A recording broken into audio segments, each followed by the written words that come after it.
कि आज बहुत एक मुख्तसर सा नोटिस था कि मैं ट्रैवल कर रहा था कराची में और आपको मालूम होगा कि कराची मेरी काफ़ी मुलाकातें रहीं वहाँ पीर पगाड़ा के साथ जीडीए के जो सदर हैं उनके साथ मुलाकात हुई, एमक्यूएम जो पाकिस्तान है उनके साथ मुलाकात हुई, सुन्नी तहरीक के साथ मुलाकात हुई और दीगर बहुत सी ऐसी जमातें हैं, कोई आबादकारों की है, कोई अपना चेयरमैन है डिफरेंट ऑर्गेनाइजेशंस के, उनके साथ मुलाकातें हुई।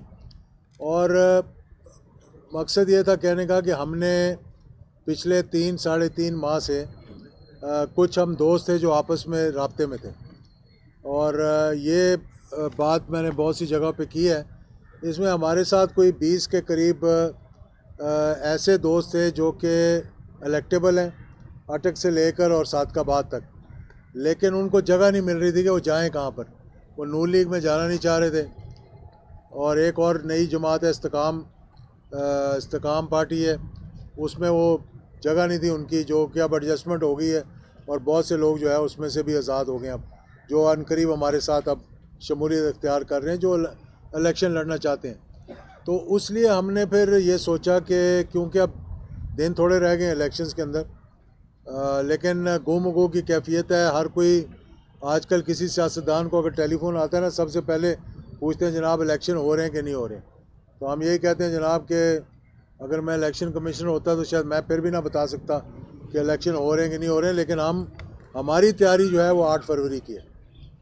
दूसरी बात यह है कि पाकिस्तान के अंदर से ये जो माजी के अंदर हम देखते आए हैं, 16 माह की जो पीडीएम की हुकूमत बनी, उसने महंगाई, बेरोज़गारी, लाकानूनियत और क्या क्या नहीं दिया इस मुल्क को, यानी कि पूरी चूल्हे हिला के रख दी हैं मुल्क की।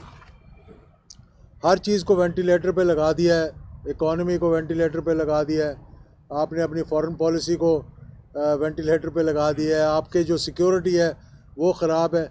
और जो काम हुकूमतों को करना चाहिए वो अब हमें ये बड़ा अजीब सा लगता है ये कहते हुए कि वो फिर इस्टेब्लिशमेंट को करना पड़ता है। पैसे लाने हैं तो इस्टेब्लिशमेंट लेकर आए, बैरून मुल्क जाना है, आप दौरों पे जाना है तो इस्टेब्लिशमेंट से कोई ना कोई जाए। माजी में भी चीफ ऑफ आर्मी स्टाफ, अब भी चीफ ऑफ आर्मी स्टाफ। ये कि लोगों का बैरून मुल्क जो है वो एतमाद उठ गया है मौजूदा लीडरशिप जो उनको सामने नज़र आ रही है। वो कहते हैं यार ना तो वो इनको पैसे देते हैं, ना इनसे वो सही गुफ्तगू कर सकते हैं।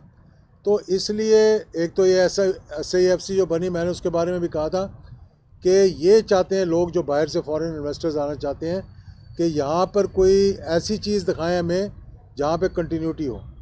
जहाँ भी आर्मी चीफ गए उनसे यही बात हुई है जी कि वहाँ तो कल नई हुकूमत आएगी तो पॉलिसी चेंज हो जाएंगी।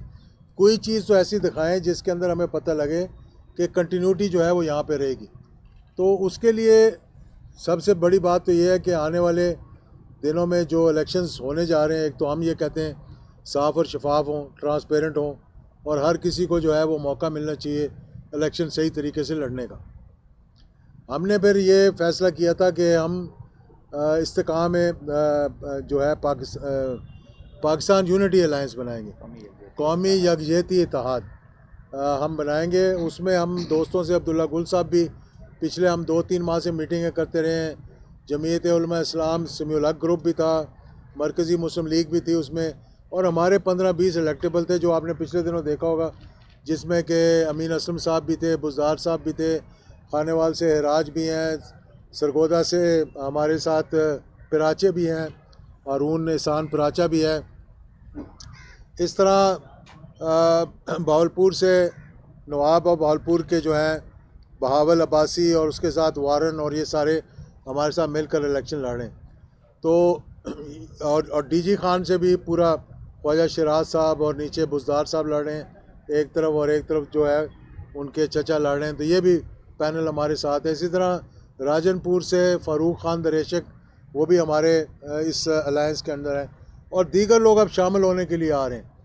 कुछ जिनका इस्तेकाम के अंदर सेटलमेंट नहीं हुई, कुछ जिनको नून लीग ने अब टिकट नहीं दिया, वो 10-12-15 लोग ऐसे हैं जो अब आज़ाद इलेक्शन लड़ रहे हैं। तो इंशाल्लाह हमारे कोशिश है कि वो अलायंस के अंदर आके लड़ लें।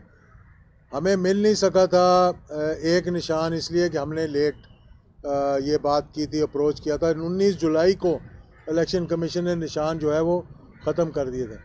तो ऐसे लोग जो हमारे मुतहर्रिक हों, जिनका मीडिया के साथ ताल्लुक़ हो, जिनकी नज़रियाती पहचान हो, क्योंकि चार्टर और डेमोक्रेसी के बाद नॉर्थ पोल साउथ पोल मिलने के बाद तो नज़रियाती सियासत ख़त्म हो गई थी, मफादात की सियासत शुरू हो गई। और पिछले 16 माह की हुकूमत ने जो आवाम के साथ किया है वो भी सबको पता है कि ना आपका मैनिफेस्टो एक, ना आपकी सियासत एक, ना आपकी सोच एक, ना आपका विज़न एक, लेकिन मफादात एक थे जो कि सारी कौम ने देखे।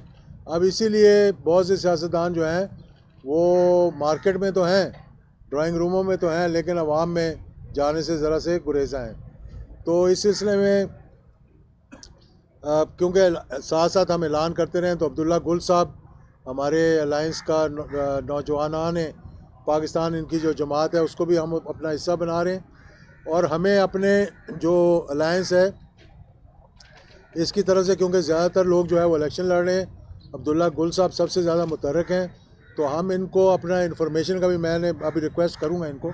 मैंने ये नहीं कहा कि अभी बात इनसे नहीं हुई कि ये हमारी तर्जमानी भी करें, अलायंस की भी तर्जमानी करें, क्योंकि मैं तो अपनी तरफ से करता रहता हूँ। तो उसके लिए जो अलायंस के इंफॉर्मेशन के सेक्रेटरी हों या जो भी ओहदा इनको ये मुनासिब समझेंगे, क्योंकि ये बड़े अहम रुकन है उसके और बड़े मुतहर्रिक हैं। एक दिन कोयटा होते हैं, एक दिन कराची होते हैं, एक दिन यहाँ होते हैं, एक दिन पेशावर होते हैं। तो हमें चाहिए कुछ लोग ऐसे जो कि हमारे जाकर मीडिया के अंदर बता सकें लोगों को कि हम क्या करने जा रहे हैं, हम क्यों करने जा रहे हैं। तो नज़रियाती सियासत की बुनियाद रखना इस वक्त की ज़रूरत है, पाकिस्तान के अवाम की ज़रूरत है, पाकिस्तान की ज़रूरत है कि हमारी जो नज़रियाती सियासत मफादात में तब्दील हो चुकी है, इसको दोबारा नज़रियात जो है वो हम इसको वापस अब उन नज़रियाती बुनियादों पर डालें जिस मकसद के लिए पाकिस्तान को बनाया गया था, उस मकसद के लिए। और